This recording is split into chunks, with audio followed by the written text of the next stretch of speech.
books, and tracts. Proper circulation and distribution of our publications is one of the most important branches of the present work. But little can be done without this, and our ministers can do more in this work than any other class of person. It is true that a few years ago many of our preachers were carrying the matter of the sale of books too far. Some of them added to the stock which they held for sale not only publications of little real value, but also articles of merchandise equally valueless. But some of our ministers now take an extreme view of what I said in testimony number 11 upon the sale of our publication. One in the state of New York, on whom the burdens of labor do not rest heavily, who had acted as agent, holding a good assortment of publications, decided to sell no more and wrote to the office stating that the publications were subject to their order. This is wrong. Here I will give an extract from testimony number 11. The burden of selling our publications should not rest upon ministers who labor in word and doctrine. Their time and strength should be held in reserve, that their efforts may be thorough in a series of meetings. Their time and strength should not be drawn upon to sell our books when they can be properly brought before the public by those who have not the burden of preaching the word. In entering new fields, it may be necessary for the minister to take publications with him to offer for sale to the people, and it may be necessary in some other circumstances also to sell books and transact business for the office of publication. But such work should be avoided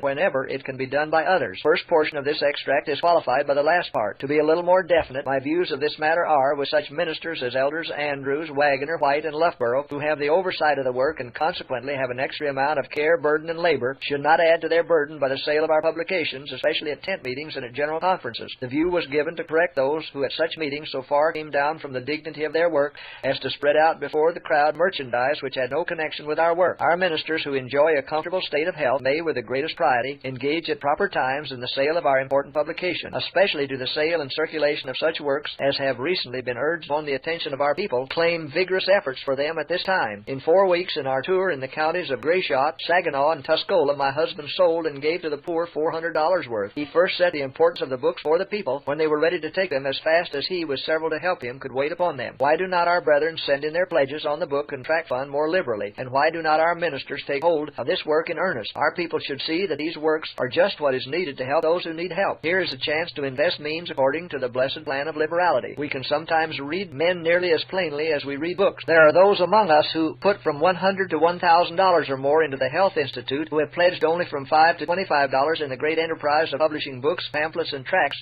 setting forth truths which have to do with eternal life. One was supposed to be a paying investment. The other, as we might judge from the littleness of the pledges, is supposed to be a dead loss. We shall not hold our peace upon this subject. Our people will come up to the work. The means will come. And we would say to those who are poor and want books, send in your orders with a statement of your condition as to this world's goods. We will send you a package of books containing 4 volumes of spiritual gifts, How to Live, Appeal to Youth, Appeal to Mothers, Sabbath readings, and the 2 large charts with key of explanation. If you have a part of these, state what you have, and we will send other books in their places, or send only such of these as you have not. Send 50 cents, pay the postage, and we will send you the $5 package and charge the fund $4. In this charitable book matter, all must act upon the great plan of liberality, such as is carried out in the publication and sale of American Bibles and tracts. In many respects, the force of these mammoth societies is worthy of imitation. Liberality is seen in wills and donations, and it is carried out in sales and donations of Bibles and tracts. Seventh-day Adventists should be as far ahead of these in the book matter as in other things. May God help us. Our tracts should be offered by the hundred at what they cost, leaving a little margin to pay for packing or wrapping for the mail and directing. And ministers and people should engage in the circulation of books, pamphlets, and tracts as never before. Sell where people are able and willing to purchase, and where they are not, give them the books.